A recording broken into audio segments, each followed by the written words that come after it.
I have one other resolution today. President Ginther, I'd ask Director Napoleon Bell and guest to come forward to the podium. And tonight we are offering a resolution to honor and recognize the 50th anniversary of the signing of the landmark civil rights legislation. First, I move for passage of the resolution. Craig, Klein, Mills, Paley, Tyson, President Ginther.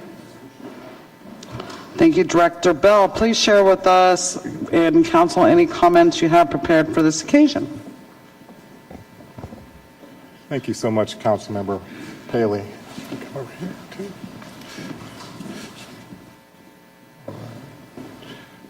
Thank you so much, Councilmember Paley, President Ginther, members of Council. Thank you for this opportunity to commemorate the 50th anniversary of the signing of the Civil Rights Act on July 2nd, 1964 by President Lyndon Baines Johnson. The 1964 Civil Rights Act was a landmark in legislative attempts to improve the quality of life for African Americans and other minority groups. Although civil rights had a long history as a political and legislative issue, the 1960s marked a period of intense activity by the federal government to protect minority rights. The act did not resolve all problems of discrimination, but it opened the door to further progress. And the Civil Rights Act of 1964 prohibited discrimination on the basis of race, color, religion, sex, or national origin, empowered through 11 titles within the act with focus on voting rights, public accommodations, desegregation of public facilities, desegregation of public education, the Civil Rights Commission, non-discrimination in federally assisted programs, equal employment opportunity, which is the EEOC, registration and voting statistics, intervention and removal of cases, and the Community Relations Service. On my left here I have the chair of the House Civil Rights Commission, Leonard Hubert, who currently the House Civil Rights Commission enforces the Civil Rights Code for the state of Ohio through investigations with civil charges or mediation outcomes.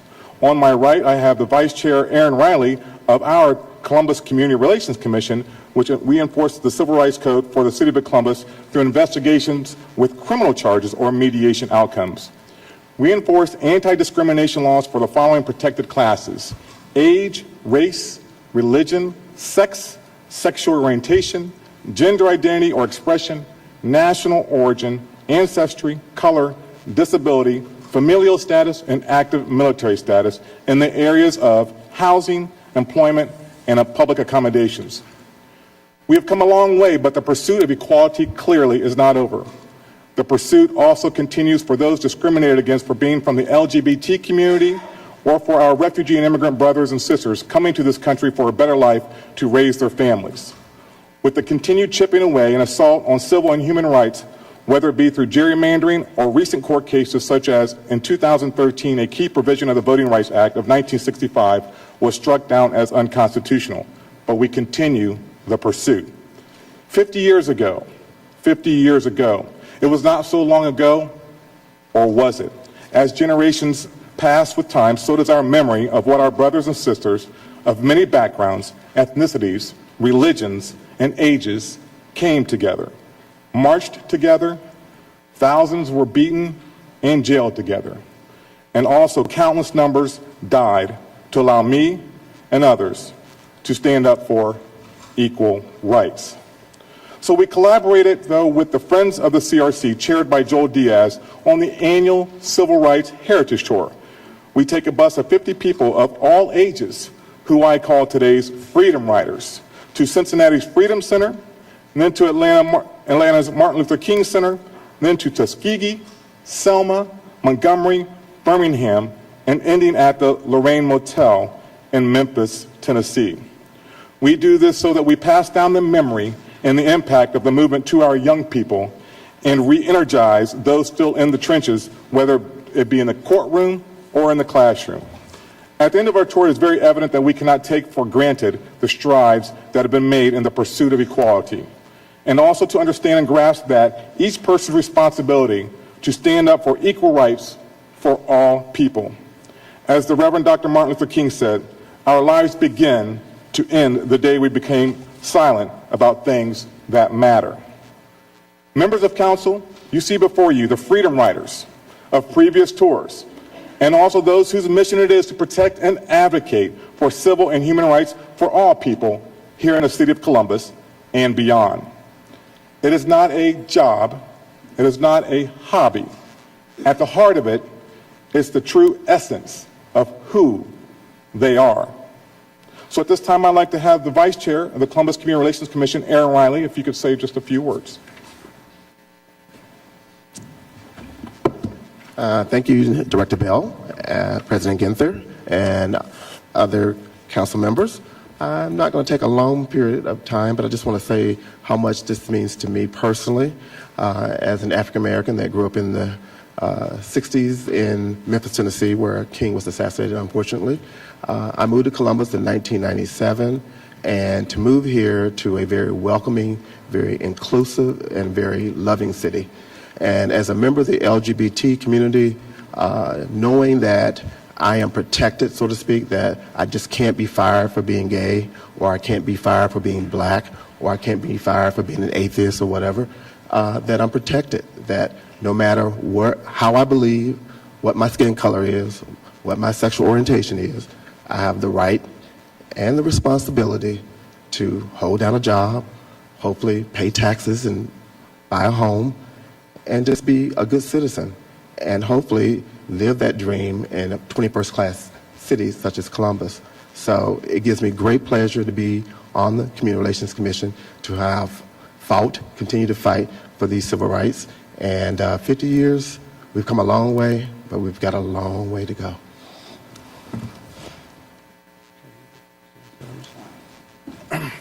All right, so thank you so much, Councilmember Paley and President Ginther, for your time. Councilmember Craig. Thank you very much, Chair Paley, for introducing this resolution this evening. Well said.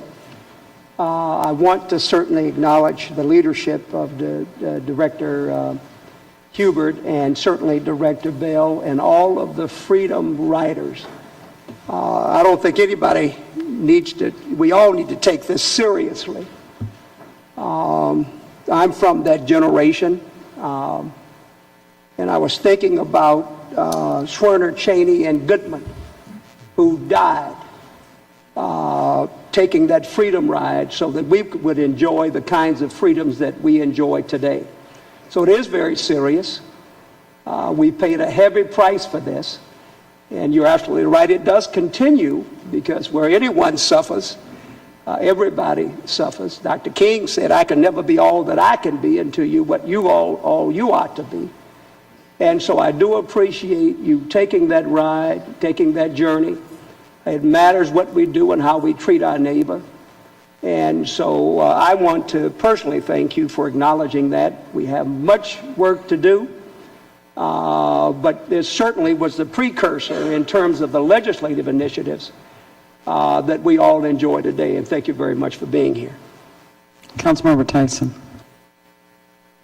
Thank you, Councilman Paley, and appreciate you bringing this resolution to the floor today. And I think there's one coming after it that goes along with this things that happened 50 years ago. And this 1964 certainly was an important year for America. And there's still a lot that needs to be done. And again, I do appreciate each of you that have taken the time, your time, to be these freedom riders, to go and understand the history of people in this country.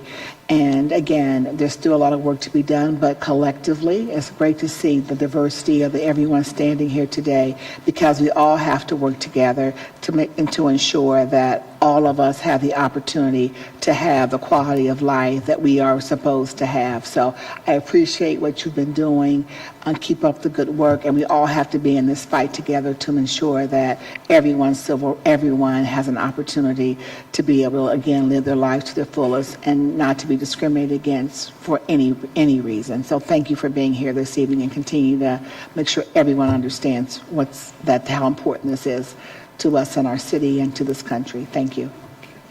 Councilmember Mills. Just a quick thank you to you all for your time and understanding that it is not the task at hand, but it's the challenge that we bring to it.